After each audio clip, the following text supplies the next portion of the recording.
Good news for Wear OS Southpaws. Google is adding the ability to rotate the screen on Wear OS watches 180 degrees. There's, however, a catch. You might have to upgrade to get the feature. The news was initially spotted on Reddit by journalist Michelle Rahman and picked up by Android Central.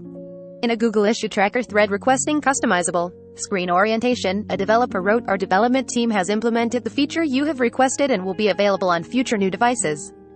That prompted some mixed responses. On the one hand, the feature exists. On the other, it's implied the feature may not make its way to all Wear OS smartwatches. Should this be the case, it's understandable why Wear OS users are cheesed. It's customary to wear your watch on your non-dominant hand, meaning your right wrist for lefties and left wrist for right-handed people. However, as with most things, smartwatches cater to right-handed users. Southpaws who prefer wearing watches on their right wrist have to reach up and around to use the crown.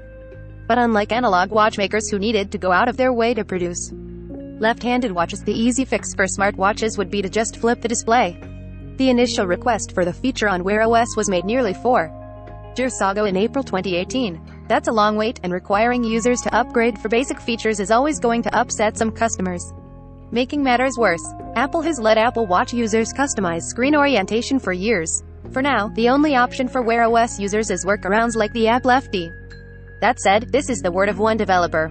Until Google makes an official statement saying otherwise, it's possible that this will eventually make its way to existing watches. After all, Wear OS 3 won't be arriving for most eligible watches until the latter half of this year. Google has also repeatedly stated that during this awkward transition period, it's committed to bringing new features to Wear OS 2. The YouTube Music app is a good example of a feature that launched with Wear OS 3 but was later brought to Wear OS 2 despite initial reports. "We always prioritize giving our users choice. That includes bringing new features to Wear OS," Google spokesperson Ivy Hunt told The Verge. In regards to specifics in this feature, we do not comment on future roadmaps. Picking which wrist you wear your smartwatch on actually matters quite a bit. Not only does it impact which side the crown or buttons are on, but it can also affect the accuracy of fitness tracking algorithms. Most smartwatches have different algorithms for your dominant versus non-dominant hand. It might also make using certain features, like EKGs, uncomfortable or downright unusable.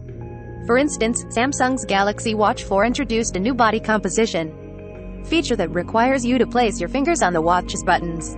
As you can see from this photo, using the feature is ridiculous if you choose to wear the smartwatch on your right wrist, and since the Galaxy Watch 4 runs Wear OS 3, there's no way to switch screen orientation at the moment. Even with the uncertain timeline, it's excellent news that Google is adding this basic accessibility feature. You should be able to wear your smartwatch on whichever wrist you want, and accommodating lefties or people with limb differences benefits everyone. As a wearables reviewer, I wear a smartwatch on both wrists at all times. I can assure you, your experience with the same device can vary widely depending on which wrist you wear it. For instance, when I tested the Fitbit Sense on my right wrist, I constantly set off the capacitive button and ended up recording a lot of accidental workouts. All those problems went away when I switched the device to my left wrist, but it wouldn't have been an issue if I could have flipped the orientation. Frankly, all smartwatches and fitness trackers makers should be more thoughtful about this going forward. It's a shame that most haven't already. Update the 12th of January 2022, 4:05 p.m. Added statement from Google.